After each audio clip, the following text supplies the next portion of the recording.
About 15 years ago, Acura entered the then new compact luxury SUV space with the RDX. Now, if you guys remember the first generation RDX, it was notable for its turbocharged engine, the Acura's first ever, and the company's patented super handling all-wheel drive. It was just the sportier option in the segment. Now, of course, over the years, Acura made the RDX larger, more powerful, but also it made it more boring until they introduced the all-new third generation back in 2019. Now, since then, the RDX has grown to become Acura's best-selling model here in America. So for 2022, the company has given the RDX a pretty small refresh. And in today's video, as you can see, Acura has loaned me the top spec RDX. This is the RDX A-Spec with the company's advanced package. So it's the most expensive model.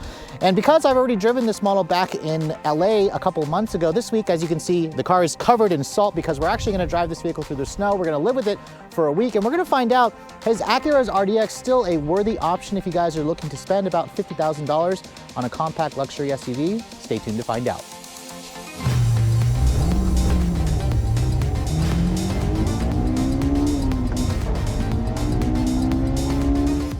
Hey guys, I want to interrupt this review to give a brief shout out to the sponsor of this video, Keeps. Now, what exactly is Keeps? Well, they're an online subscription service that provides doctor-recommended hair loss treatment plans.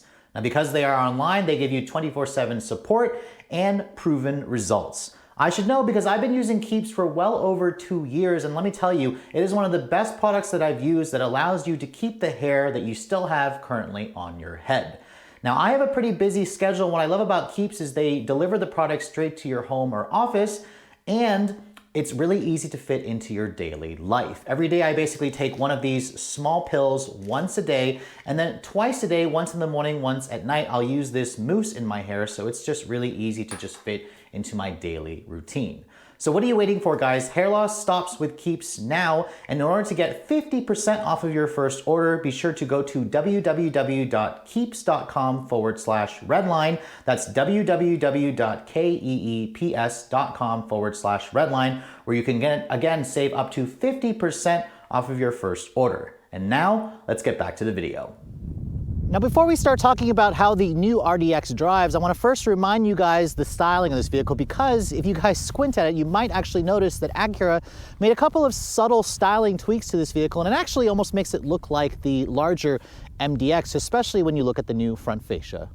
So I want you guys to please excuse how dirty the vehicle is, but this is probably where or how a lot of you are going to see this car if you guys actually live in a snowbelt state like I do in the middle of winter. You can see this beautiful Apex Blue Pearl is exclusive to models with the A-Spec Sport package, and I love how Acura actually keeps this car very interesting looking. Of course, this is one of the first models to introduce the company's new Diamond Pentagon grille. You can see you have these individual diamonds in the actual grille with the massive Acura logo. This is what actually houses the radar sensor for the adaptive cruise control. It gets caked with salt and snow, and actually the system actually turns itself off. I think Acura should add a heated element here to kind of help with melting all of that snow. You can see the rest of the front fascia. You have the signature jewel eye LED headlights with the chicane LED daytime running light, the LED turn signal. You have this new air intake here that's been taken off of the MDX, which actually does funnel air through there to help cool the brakes. And then you can see the LED fog lights have been redesigned to be at the lower end of the actual front bumper. There's along with some more piano black trim. Overall, this is still a very handsome looking vehicle. And remember, this competes with cars like the BMW X3, the Mercedes-Benz GLC, the Audi Q5, the Genesis GV70, which is hot new competition. And of course, there's the Lexus NX, which was just redesigned, and the Infiniti QX50 and QX55. Now you can see, looking at the rest of the profile, Acura didn't really change too much, although I want you to notice the wheels. These are the new exclusive dark gray multi-spoke wheel that you get with the A-Spec Plus Advanced package, which is a new trim this year. I don't really like the wheels. Actually, I prefer the wheels on just the regular A-Spec model. The vehicle still is one of the longer entries in the segment at 187 inches long. This, remember, rides on an Acura exclusive platform. This car has about 8.7 inches of ground clearance, which should help it when we drive this vehicle in the snow later on in the video. You can see the rest of the profile here. This still is a very sleek looking SUV with these dragon tail inspired rear tail lights, which are an LED combination. You can see the A-Spec model also includes these very fat, large diameter dual exhaust tips with the chrome tips, and you have a rear bumper diffuser, which is slightly more sporty. The badges at the back can be blacked out if you guys want. They're part of a dealer package to black out all the chrome, which I think the A-Spec model should actually already include that, because it already does include a lot of other black trim. And then you can see all RDXs come standard with a full panoramic sunroof. The cargo area of this vehicle also is pretty competitive at around 27 cubic feet of space with the seats up. And if you fold down everything, it comes at around 60 cubic feet of space. I also really love how Acura offers this amazing underfloor storage over here, which you can basically lift up as well. And it kind of gives you underfloor storage on the inner portion as well.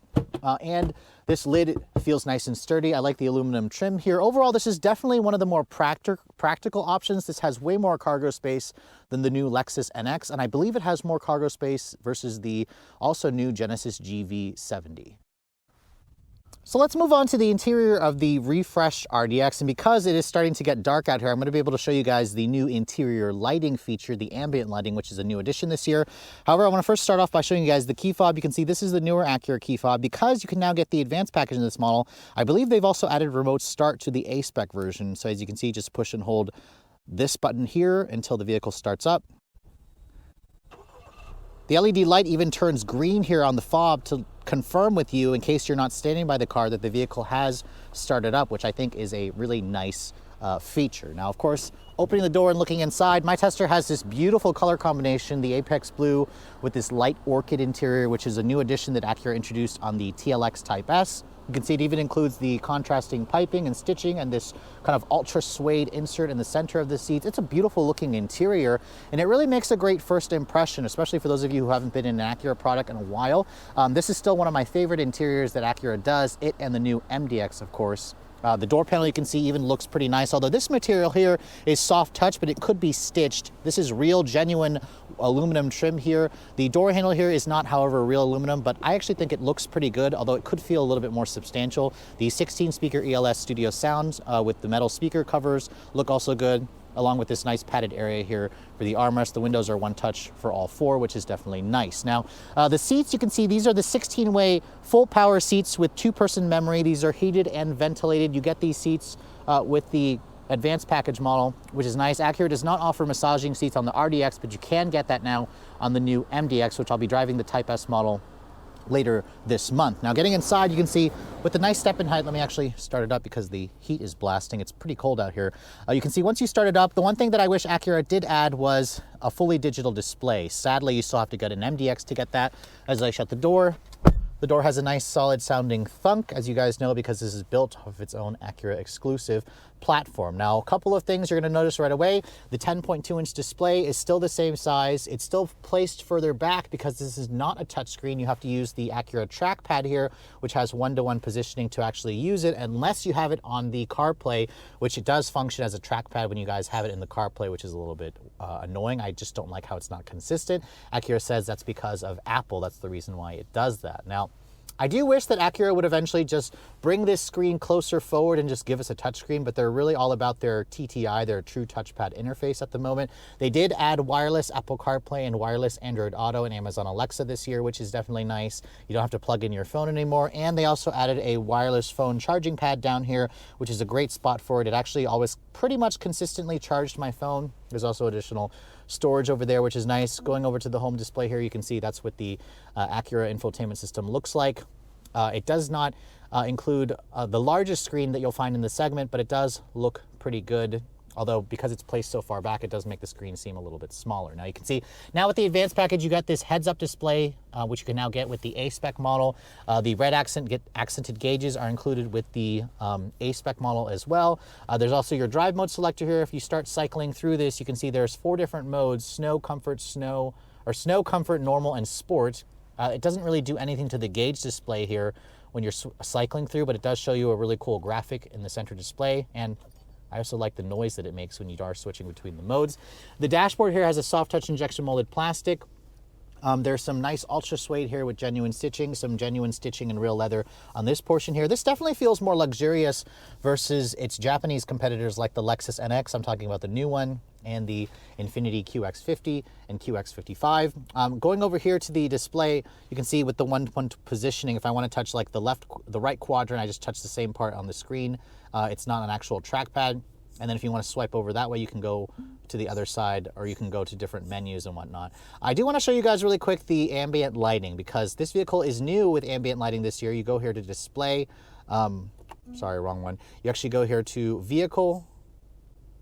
So you can see it takes a little bit of time to get used to. Go to vehicle, go to lighting setup, and you can go to accent lighting theme. Now, of course, there's 27 different themes this year for the lighting. And the way it works is you can either link it to the drive mode, or you can choose your own custom theme here, which I actually prefer just the red theme, the sport theme, because this vehicle has the red gauges that go really well with it. And you can see here the ambient lighting is actually underneath the dashboard here. It's also around the door panels, around the door handles. There's also ambient lighting over here and in the footwells as well. You can see there's also the same thing on the driver's side door handle. The ambient lighting definitely looks better versus what I showed you guys in the new Lexus NX. This looks much better, but I am noticing one quality issue with my tester. Now, I don't know if this is an early pre-production model, but you can see the ambient lighting looks perfect when you look at it from this angle, but if you're sitting over here, you can see this portion is actually blocked off by the leather panel here, which if you come back over here, you don't notice that. So I'm not entirely sure if that's supposed to be like that, but if I'm the passenger sitting here staring at that inconsistency, it does kind of bother me a little bit, which I hope Acura will fix for a full production model. The vehicle itself, when you put it into reverse, you can see also has a full 360 camera that wasn't actually on the A-Spec model before, because you had to go for an advance. The graphics and resolution is fine. It's got distance markers and trajectory. It also has rear cross traffic alert, which I think is great. The steering wheel is also now heated, which is nice. You have a flat bottom wheel design. You have paddles on the wheel, which feel pretty substantial. The horn sounds pretty good. It's very in your face, and it's very appropriate for the size of the vehicle. Cup holders over here. You've got a USB-C down there and a USB-A port over here. You have this nice little lid that opens, that closes up, and then you can see the center console is on the smaller side, but it is relatively deep. This also moves forward and back if you guys want to adjust that, which is definitely nice. I took this vehicle on a 2-hour-long trip today, and I really think the seats are comfortable and supportive. Love the heated and cooled functionality. They work really well, and you can see there's all LED lighting on the cabin, along with this massive panoramic roof. And the glove compartment is, I'm sad to report, a little on the small side. If you want to open it up, you can see it does have 2-tier storage, but it's not quite as deep as I would have liked it to be. But overall, the cabin is still a really nice place to spend time. Not quite as luxurious as the Genesis GV70, but I would put this right on par with its European competitors, and it's more luxurious feeling to me versus the Lexus NX and the Infiniti QX50.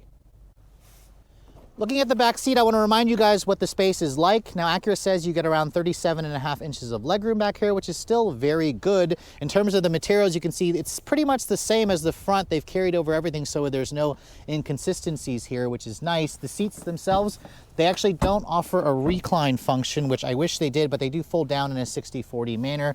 The floor, you can see, is completely flat in the center, which is definitely nice. As I get in and shut the door, you can see at 5'7", I have plenty of legroom back here. You also have heated seats back here, which is now a new addition with the A-Spec model. With the advanced package, you can see there's USB-Cs, rear air AC vents, which is nice. And then there's an armrest here that folds down and gives you 2 cup holders. The panoramic roof also comes all the way to the back seat, which is great. So overall, if you guys need a compact luxury SUV with plentiful space in the second row, the RDX is still very much that vehicle. And you can see, let's look at this angle here. The ambient lighting does look nice from this view, and I think that Acura did a really great job with this interior. It still has a very high-tech, luxurious feel. Under the hood, Acura sadly didn't make any changes for 2022, and I think this is where Acura should have expanded the engine availabilities in the RDX, because this is already a really great powertrain. It's the company's 2-liter turbocharged engine that comes straight out of the Accord and the Civic Type R. Now, this 2-liter direct injection 4-cylinder with iVTEC develops 272 horsepower and 280 pound-feet of torque. Those numbers used to be class leading, but vehicles like the Alfa Romeo Stelvio and the Genesis GV70 actually have more horsepower versus this vehicle. And I believe the Audi Q5 also has slightly more power. It all goes out through a 10-speed automatic transmission. That is an Acura design transmission with either front-wheel drive or the company's super handling all-wheel drive, which my tester has. This vehicle will also get around 20 in the city, 26 on the highway. It's actually a little bit less for the A-Spec model because of the larger diameter wheels. Now, if you guys plan to tow, RDXs will all tow a maximum of around 1,500 pounds. This vehicle does recommend premium, although you can put regular in this car. Horsepower numbers will just come down ever so slightly. As the vehicle sits, it weighs in at just over 4,000 pounds, and 0 to 60 should be around 6 seconds, maybe slightly less than that. We'll test that out, of course, when we go into the driving scene. So welcome as you join me on this winter wonderland excursion in the 2022 Acura RDX. Now I actually need to note that I'm not in Pennsylvania. I actually drove about an hour south to central Maryland because this area was getting about 5 to 10 inches of snow today, and I figured it was a good way to test out the super handling all-wheel drive system in this car, which, remember, it can send up to 70% of the power to the rear wheels. It can also send up to 100% of the power side to side. Combine it with the traction control and this lovely 2-liter turbo and a 10-speed auto, and this car should be a mountain lion or goat in the snow here. It has incredible amounts of grip. It has really great handling, great steering. And right now the roads are slightly more wet, but you still got a sense of confidence with this vehicle. I mean, really the only thing that's holding it back are the tires. I mean, Acura fits this car with Goodyear Eagle RSA tires, all-season tires, and they just aren't really up to snuff for the snow. So I do notice that the car, even though it has a pretty good all-wheel drive system, you still kind of have to plan, braking and accelerating because the tires will slip, and then when you hit the brakes, I noticed the anti-lock brakes kick in very early. Driving this car around with snow tires would even further, enhance the capabilities of the RDX, and it will just make the vehicle feel like it's unstoppable out here. Now, the new RDX does have 8.2 inches of ground clearance, so I do like how you get over 8 inches, which means this vehicle isn't going to scrape as much as the previous generation. I mean, this car has been out for 2 years now, and I see a ton of them out on the road. So I've had my fair share of time with this vehicle, and just driving it down the hour in these snowy conditions in this winter wonderland, I was very impressed with how this vehicle handled the snow conditions. Now, the one thing I do want to talk about with this car is I really do believe what holds the RDX back is the fact that Acura doesn't offer this vehicle with a Type S model, and they also don't offer an electrified option. Acura, however, has stated that they are skipping the hybrid components of the next generation of vehicles, and they're going to straight electric. So I'm not entirely sure what that means for the next gen RDX. This 2-liter turbo 4 is perfectly acceptable. As you guys saw, it cracks off pretty impressive 0 to 60 times for what it is. It sounds good, it's fast enough, but I mean, they've got that 355 horsepower 3-liter V6 turbo, which would fit in this vehicle. And I think it would probably hurt the sales of the TLX because everybody, as you guys know, wants an SUV. But fuel economy on my week's worth of testing and this drive down here, I did notice that the RDX could use an improvement in that department. And it is cold right now. It's about 30 degrees outside, and we are dealing with these snowy conditions. But I noticed the best that I could muster on the highway was about 23 mpg, which isn't wonderful. In the city, it gets around 17. So obviously, I am driving it in less than ideal conditions, but I do believe the competitors from Europe are more efficient than this vehicle. It has to do with the 10-speed auto in this car and the fact that this is the A-Spec Sport model. It's just not set up for the best gas mileage, but that's really a weak area of the RDX. But everything else, the seats are comfortable, the interior feels really high quality, the visibility is good, the driver assistance tech is also pretty good. Acura was one of the first that had a really excellent lane keep assist system, and that continues with this model, although it doesn't offer any kind of hands-free driving that you'll see on some of its competitors. But I just love the fact that Acura listened. We've got the advanced package now with the A-Spec package, which you can get together as opposed to before you had to make a choice. And if you are looking for a well-rounded luxury SUV that's not terribly expensive, that has very, very impressive amounts of acceleration for a base engine and excellent handling, this car feels like a sports sedan. I actually like this car more than the current generation TLX. Now, of course, I'm going to like the TLX Type S more versus this car, and that's precisely why I keep telling you guys in this video, and hopefully Acura watches this, that they really should consider adding a Type S version of this car. I really think it would sell incredibly well. Bam, just like that, we are out of the snow because I am back in Pennsylvania where we didn't get any snow, although it is still about 28 degrees outside. But we're back in the area where there's no snow because I do want to test out the 0 to 60 performance of this car. Now, when I first drove it a couple months ago out in California, I didn't really get a chance to because I just didn't really have much time. But now that I have the car for a week, I can get it on my local roads. I am eager to see what Acura can do, or what this RDX A-Spec can do. Now, of course, I've got it in sport mode. I've got the transmission in sport mode. We've turned off the traction control. And let's go ahead and see what this car is capable of. We'll brake torque it a little bit.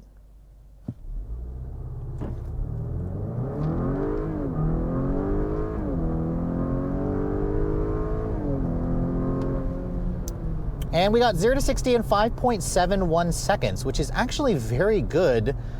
It's quicker versus the Infiniti QX55, which I also have this week, about a half a second quicker than that car.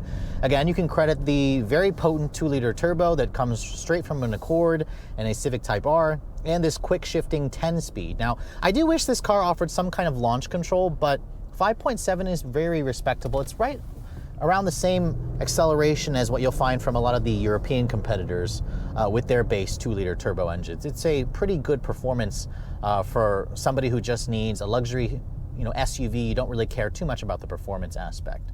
Let's see if we can do it again one more time.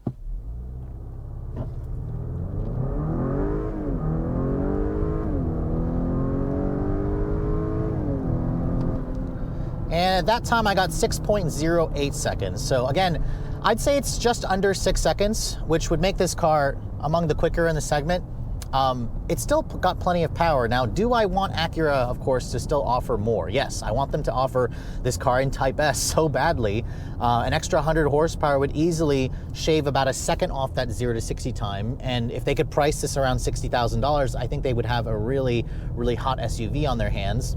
Especially, you'll notice how well this chassis is. I mean, I have it in sport mode right now. The steering in this car is just so sharp and direct. It feels like I'm driving basically just a slightly taller TLX. I mean, remember, this car is built off of an Acura exclusive platform. It's not a Honda CR-V platform anymore, although for the next gen CR-V, which Honda is working on, I wouldn't be surprised if it shares a lot with this RDX. It's a wonderful platform to start at, and it's begging for more horsepower. It's also begging for an electrified version, a hybrid version, a plug-in hybrid version, but Acura, as I mentioned, is skipping the hybrids and they're just going to full electric.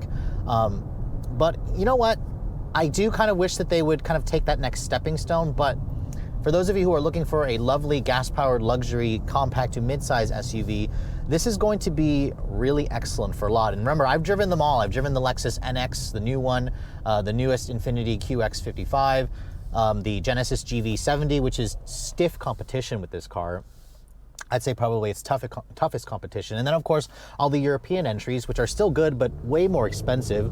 Put my foot down here, you can really feel the the super handling all-wheel drive, sending power side to side and appropriating more power to the rear. And as you guys saw, it handles really well in the snow. With some proper snow tires on this vehicle, it would just be a beast. It's got plenty of ground clearance for what it is. It's got an amazing all-wheel drive system. It's got a great transmission. I can't say enough good things about this vehicle. Even though it's been on the market for a couple years, Acura started off strong with the RDX. They've only improved it over the years, and now they just need to give us that higher performance Type S and an electrified model. So this current generation RDX has been on the market for a few years, and I've been lucky enough to be able to spend a lot of time with this vehicle. So after spending a week with the refreshed model and getting a chance to drive it on my local roads, drive it every day like most of you would, and also drive it in the snow, I'm pretty happy to say I still really like this car. Even though I've driven the new Genesis GV70, the Lexus NX, there is still plenty to like about the RDX. It is incredibly well-rounded. It's got a wonderful 2-liter turbo that delivers impressive acceleration for a base engine, and the 10-speed automatic is quick shifting. The ride is also comfortable with the amplitude reactive dampers, the adaptive suspension that you can now get on the A-Spec model with the advanced package. And really where it all comes down to is Acura sells about 60,000 of these every year in the US, and it's pretty easy to see why, because this car starts at just under $40,000. This fully loaded A-Spec with advanced package is around $51,000 plus destination, so 52 grand. It is about the same price as a Genesis GV70 with the 2.5-liter 4-cylinder engine, which is pretty comparable to this car. And it's also about $10,000 to $15,000 less than all of its European rivals.